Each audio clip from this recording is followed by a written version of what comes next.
Impact of dam building on environment, forest, biodiversity and tribal community। यानी पर्यावरण, one, जैव विविधता और जनजातीय समुदायों पर बांध निर्माण का प्रतिकूल प्रभाव। यह यूनिट 3 का पार्ट है और इसमें जो क्वेश्चंस जनरली पूछे जाते हैं वो ये है कि डैम कंस्ट्रक्शन का या बांध निर्माण या किसी भी विकासात्मक गतिविधि का पर्यावरण के विभिन्न घटकों और आबादी पर क्या प्रतिकूल प्रभाव पड़ता है। तो इस प्रेजेंटेशन में हम ये देखेंगे डैम के बारे में, उसके बाद उसके इम्पैक्ट, मेजर डैम कौन कौन से हैं इंडिया में, टेरी डैम के बारे में चर्चा करेंगे, सरदार सरोवर डैम और नर्मदा बचाओ आंदोलन। डैम एक अवरोध है जो धाराओं को या नदी के पानी के प्रवाह को रोकता है या प्रतिबंधित करता है। बांधों द्वारा बनाए गए जलाशय बिजली उत्पादन, सिंचाई, मानव उपभोग और औद्योगिक उपभोग जैसी विभिन्न गतिविधियों के लिए पानी उपलब्ध कराते हैं। इन बांध को बनाने के बाद जलाशय का निर्माण होता है और वो जलाशय एक तरह का कृत्रिम झील है जहां पानी जमा होता है और पानी को इकट्ठा करने या स्टोर करने के लिए बांध का निर्माण किया जाता है। बांधों और जलाशय का उपयोग पीने के पानी की आपूर्ति या इलेक्ट्रिसिटी जनरेट करने के लिए, सिंचाई के लिए पानी की आपूर्ति या कई तरह के इको टूरिज्म या वाटर स्पोर्ट्स से रिलेटेड मनोरंजन के अवसर प्रदान करता है और साथ में बाढ़ नियंत्रण के लिए भी किया जाता है। यदि हम बांध की बात करें तो भारत में 4000 से भी अधिक बड़े बांध हैं और बांध निर्माण के क्षेत्र में भारत का स्थान विश्व में तीसरा है। मुख्य रूप से जो डैम है, it is built primarily for flood control, water supply and hydro electricity generation. अब main objective of construction of dam या बांध निर्माण का मुख्य उद्देश्य। बांध निर्माण के जो मुख्य उद्देश्य हैं वो है इलेक्ट्रिसिटी जनरेट करना या बिजली पैदा करना, सिंचाई के लिए पानी की आपूर्ति, वाटर सप्लाई, फ्लड कंट्रोल या नौ परिवहन या inland navigation, ground water recharge and development of overall socio economic status of the people, यानी लोगों की समग्र सामाजिक और आर्थिक स्थिति का विकास। साथ ही बांध विभिन्न मनोरंजन सुविधाएं भी प्रदान करता है, मनोरंजक सुविधाएं जैसे नौका विहार, मछली पकड़ना, ये सारी चीजें। बांध निर्माण के जो प्रमुख प्रतिकूल प्रभाव हैं वो हैं जैसे सॉइल इरोजन या मृदा अपरदन, कई तरह के स्पीसीज का एक्सटिंक्शन या प्रजातियों का विलुप्त होना, कई तरह की बीमारियों का फैलना, सिल्टेशन, सैलिनाइजेशन या लवणीकरण जिसे कहते हैं, साथ में लार्ज स्केल डिफोरेस्टेशन या बड़े पैमानों पर वनों की कटाई, फ्रेगमेंटेशन ऑफ रिवर सिस्टम जिसमें नदी के जो पारिस्थितिक तंत्र होता है या पारिस्थितिक तंत्र है उसका विखंडन हो जाता है इसमें। कभी कभी ऐसा भी होता है कि डैम या बांध टूट जाए तो उसे डैम फेलियर भी कहते हैं। और साथ में जो वहाँ पर आसपास के लोग होते हैं या ट्राइबल पीपल होते हैं उनके रीसेटलमेंट से रिलेटेड या उनके पुनर्वास से रिलेटेड इशू। उसके साथ साथ बांध निर्माण से संबंधित जो समस्याएं हैं वो ये है कि स्थानीय समुदायों का विस्थापन और जनजातीय समुदायों की आजीविका का नुकसान होता है। इससे किसानों और भूमिहीन गरीबों के बीच सामाजिक तनाव भी पैदा होता है और इसके फलस्वरूप कई राज्यों के बीच में आपस में अंतर्राज्यीय नदी जल विवाद भी उत्पन्न होता है। डैम कंस्ट्रक्शन का या बांध निर्माण का कुछ प्रतिकूल प्रभाव भी और कुछ फायदा भी है, मतलब फायदा और नुकसान दोनों है। यदि हम फायदे की बात करें तो it reduces the consumption of fossil fuels for electricity production, यानी बिजली उत्पादन के लिए जीवाश्म ईंधन की खपत को यह कम करता है। So it reduces the emission of carbon dioxide which is green house gas. Carbon dioxide एक ग्रीन हाउस गैस है और इसके कारण यदि ग्रीन हाउस गैस की मात्रा एटमॉस्फेयर में बढ़ जाए तो उसके कारण ग्लोबल वार्मिंग या क्लाइमेट चेंज इस तरह का घटना होता है, तो इससे भी बचा जा सकता है यदि CO2 रिड्यूस हो गया तो। साथ ही it provide the water for irrigation, यानी सिंचाई के लिए पानी उपलब्ध कराता है, जल उपलब्ध कराता है। बाढ़ का नियंत्रण, या create area for certain type of recreation like boating, fishing और इको टूरिज्म, यानी पारिस्थितिक पर्यटन के लिए भी यह फायदेमंद है। साथ में यदि डिसएडवांटेज की बात करें तो इसमें क्या है, destruction of wild life habitat, यानी कि वन्य जीव आवास का विनाश। साथ में dam construction forces the people to leave their home, बांध निर्माण लोगों को अपना घर छोड़ने के लिए मजबूर करता है। It also interfere with the natural wild life migration pattern, वन्य जीव प्रवास पैटर्न में हस्तक्षेप भी करता है और साथ में नदी के पानी के प्राकृतिक प्रवाह में भी हस्तक्षेप करता है। तो ये इसके डिसएडवांटेजेज हैं, नुकसान है। Some major dam of India, कुछ भारत के अपने बड़े बांध हैं जिसके नाम है टिहरी डैम, सरदार सरोवर डैम या हीराकुंड, बांकरा डैम या नागार्जुन सागर डैम।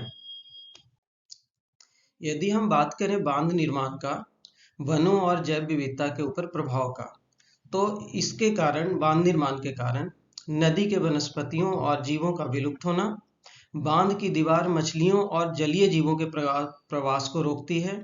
साथ ही नदियों के फिजिकल, केमिकल और बायोलॉजिकल प्रॉपर्टीज पर भी इसका डायरेक्ट प्रभाव होता है।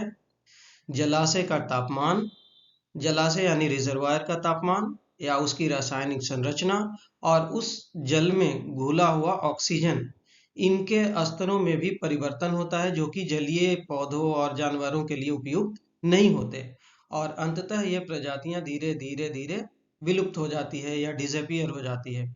साथ ही इसका प्रभाव जंगल, आर्द्रभूमि, खेत की भूमि, इन सबों के ऊपर पड़ता है। साथ ही कटाव और कई अन्य प्रकार के प्रतिकूल प्रभाव भी इसमें शामिल हैं। यदि वनों पर इसके प्रतिकूल प्रभाव की बात करें तो धीरे धीरे जितने भी तरह के आसपास के जो भी वृक्ष हैं या जो फॉरेस्टेड एरिया है वो रिजर्वायर के अंदर जलमग्न हो जाते हैं और पेड़ धीरे धीरे सड़ने लगते हैं।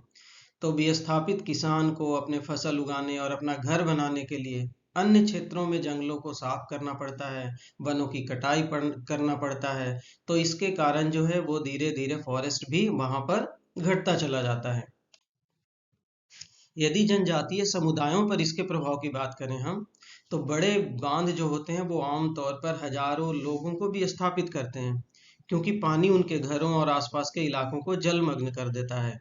आदिवासी लोग दैनिक आय, भोजन और पानी पीने के लिए या कई प्रकार के अपने इनकम के लिए वो इसी नदी के पानी पर निर्भर होते हैं। यानी tribal peoples depend on river for daily earning, income, food and drinking. अब हम बात करते हैं बांध निर्माण का जनजातीय समुदायों के ऊपर प्रभाव या impacts of dam construction on tribal peoples. तो फॉरेस्ट जो है वहां से कई तरह का फायदा होता है जनजातीय लोगों को। जैसे वन जो है वो जनजातीय लोगों के लिए आवश्यक भोजन, दवा और अन्य उत्पाद भी सप्लाई करता है, प्रदान करता है। साथ में जो जनजातीय लोग हैं उनके जीवन और अर्थव्यवस्था में यह एक महत्वपूर्ण भूमिका निभाता है। यदि बात करें हम तो जितने भी जनजातीय समुदाय हैं जो वनों में रहते हैं उनकी अर्थव्यवस्था ज़्यादातर कृषि और वन के अन्य उत्पाद जैसे औषधीय जड़ी बूटियां या खाद्य फूलों, पत्तियों और फलों पर निर्भर होता है। वे अपनी दैनिक जरूरत के लिए भी लकड़ी या जो जलाऊ लकड़ी है वो भी जंगल से प्राप्त करते हैं। तो ये सारी चीज़ें यदि डैम कंस्ट्रक्शन होता है तो उनके डिस्प्लेसमेंट से लेकर के और उनके रोज के जो अपनी आमदनी है या जंगल से लकड़ी जो प्राप्त करते हैं उन सब के ऊपर भी बहुत ही अलग तरह से प्रतिकूल प्रभाव पड़ता है और उनके पूरा लाइफ को डिस्टर्ब कर देता है। बांध विस्थापित लोगों को गंभीर आर्थिक, सांस्कृतिक और मनोवैज्ञानिक विनाश का भी सामना करना पड़ता है। साथ ही कई तरह के डेवलपमेंटल प्रोजेक्ट जैसे रोड का कंस्ट्रक्शन हो या डैम हो या नहर या फ्लाईओवर, तो इस तरह का जहाँ भी डेवलपमेंटल वर्क होता है वो भी लोगों को उनके घरों से बेदखल हो जाते हैं वो लोग जो आसपास के क्षेत्र के लोग होते हैं। तो इस प्रकार से देखा जाए तो पुनर्वास एक बहुत बड़ी समस्या है किसी भी डेवलपमेंटल एक्टिविटीज या किसी भी विकासात्मक परियोजनाओं के बाद का जो प्रतिकूल प्रभाव पड़ता है लोगों के ऊपर, उसके बारे में यदि सोचे तो अकेले बांध के निर्माण में भारत में लाखों लोग विस्थापित हो गए हैं, और खास करके उनके पुनर्वास को लेकर के हमेशा समस्या रहता है। हमेशा आप देख सकते हैं कि उसका हमेशा आंदोलन होता रहता है, या पुनर्वास जो है वो लोगों के पूरे जीवन को अस्त व्यस्त कर देता है। उनकी जो रोज की आमदनी है, या जो उनका मानसिक विकास है, उनका मानसिक तनाव है, ये सब उनके जीवन को बहुत ही प्रभावित करता है, और इसका बहुत ही प्रतिकूल प्रभाव पड़ता है उनके जीवन पे। साथ ही विस्थापन मुख्य रूप से आदिवासी और ग्रामीण लोगों को प्रभावित करता है, जिन्हें आमतौर पर सरकार से अपेक्षित समर्थन नहीं मिलता है। लोगों को अपनी पुश्तैनी जमीन और जंगल छोड़ना पड़ता है, जिस पर वे आजीविका के लिए निर्भर होते हैं। उनमें से कई के पास दूसरी गतिविधि करने या कोई अन्य व्यवसाय चुनने का कोई कौशल नहीं होता। अब हम बात करते हैं टिहरी डैम का। इसमें क्या होगा कि यदि क्वेश्चन ये पूछा जाएगा कि बांध निर्माण का प्रतिकूल प्रभाव क्या है, या इम्पैक्ट ऑफ डैम कंस्ट्रक्शन, तो उसमें यदि केस स्टडी की कोई बात आती है तो इसमें आप टिहरी डैम या सरदार सरोवर डैम का एग्जाम्पल देकर के क्वेश्चन का आंसर दे सकते हैं। तो इसमें हम सबसे पहले बात करते हैं टिहरी डैम का।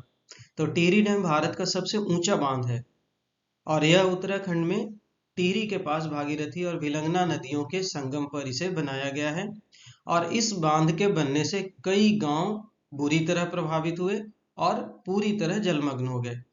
इसके कंस्ट्रक्शन के कारण, डैम कंस्ट्रक्शन के कारण, गांव और नगरों के लोगों का नए वातावरण में पुनर्वास किया गया।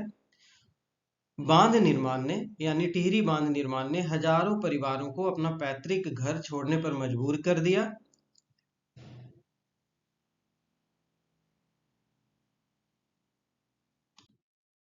दूसरा एग्जाम्पल जो है वो है सरदार सरोवर बांध का, या सरदार सरोवर डैम का। तो सरदार सरोवर बांध भारत के गुजरात में नर्मदा नदी पर बनाया गया है, और इससे गुजरात, मध्य प्रदेश और महाराष्ट्र को पानी और बिजली की आपूर्ति होती है। इस परियोजना की आधारशिला 1961 को रखी गई थी, और यह भारत का दूसरा सबसे बड़ा बांध है। अब हम बात करते हैं नर्मदा बचाओ आंदोलन का। तो नर्मदा बचाओ आंदोलन नर्मदा नदी पर कई बड़ी बांध परियोजनाओं के खिलाफ जो आंदोलन है, उसी को हम नर्मदा बचाओ आंदोलन कहते हैं। नर्मदा बचाओ आंदोलन या एनबीए एक भारतीय सामाजिक आंदोलन है, जिसका नेतृत्व मुख्य रूप से आदिवासी, वहां के रहने वाले लोग, किसान, पर्यावरणविद और कई अन्य मानवाधिकार कार्यकर्ता नर्मदा नदी पर कई बड़ी बांध परियोजनाओं के खिलाफ कर रहे हैं। इसका मुख्य उद्देश्य गुजरात में नर्मदा नदी पर सरदार सरोवर बांध के निर्माण का विरोध करना है। इस के तहत, यानी नर्मदा बचाओ आंदोलन के तहत, अभियान के तरीके में जो शामिल है मुख्य रूप से वो है अदालती कार्रवाई, भूख हड़ताल, रैलियां और विभिन्न लोगों से समर्थन जुटाना। नर्मदा बचाओ आंदोलन के मुख्य नेता जो हैं वो है बाबा आमटे और मेधा पाटकर। तो मेन ऑब्जेक्टिव ऑफ नर्मदा बचाओ आंदोलन was to protest against the construction of Sardar Sarovar Dam, and the main leader of this आंदोलन was Medha Patkar and Baba Amte.